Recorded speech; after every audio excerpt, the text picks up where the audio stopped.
Todo crente defende a Bíblia, mas nem eles sabem como fazer isso direito.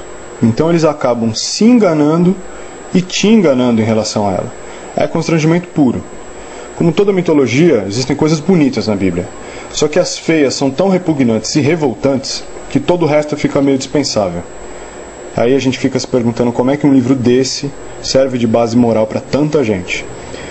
Mas aqui vão algumas dicas para você não se perder quando eles quiserem te dizer que esse livro é mágico ou que há significados escondidos nele.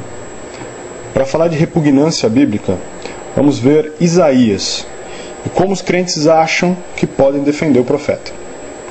Em Isaías 13:16 nós lemos: todo o que for achado será traspassado e todo o que for apanhado cairá a espada.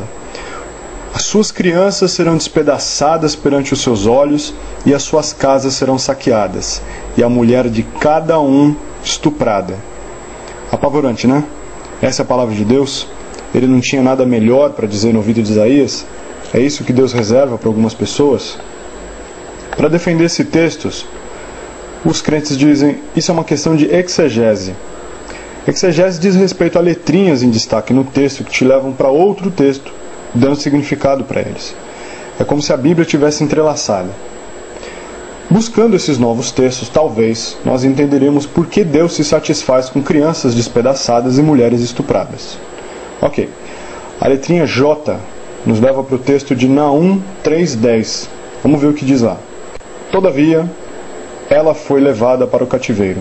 Também seus filhos foram despedaçados no topo de todas as ruas. Não mudou muito, né?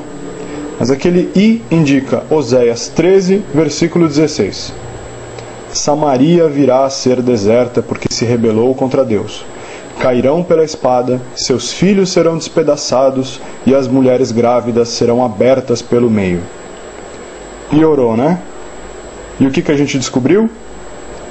Bom, a gente descobriu que a exegese não muda o significado dos textos, nem esclarece quais são os divinos propósitos para se despedaçar crianças, atravessar pessoas com espada, saquear casas, estuprar mulheres ou mesmo partir grávidas no meio.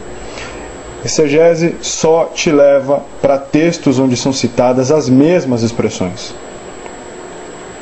Mas aí os crentes vão te dizer que você citou Isaías fora do contexto, como se alguma coisa justificasse crianças despedaçadas. Ah, elas quebraram a janela do profeta. Isso é papo de louco, isso é papo de psicopata, nada justifica isso. Mas se você não se intimida com esse fora do contexto e tem estômago para ler tudo, o contexto é esse. Isaías narra a destruição da Babilônia e a entrada do Senhor dos Exércitos, quebrando tudo. Para os hebreus, na época de Isaías, não existia nada mais pecaminoso que a Babilônia.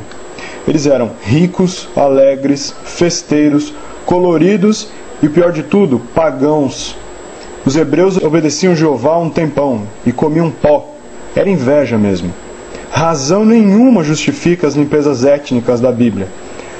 Mas as maiores loucuras são justificadas pela Bíblia.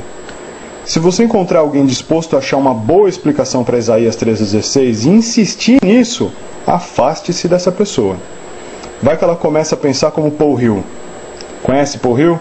Bom, em 94, o reverendo Paul Hill descarregou a sua arma no médico John Britton e no motorista dele do lado de fora de uma clínica de aborto na Flórida.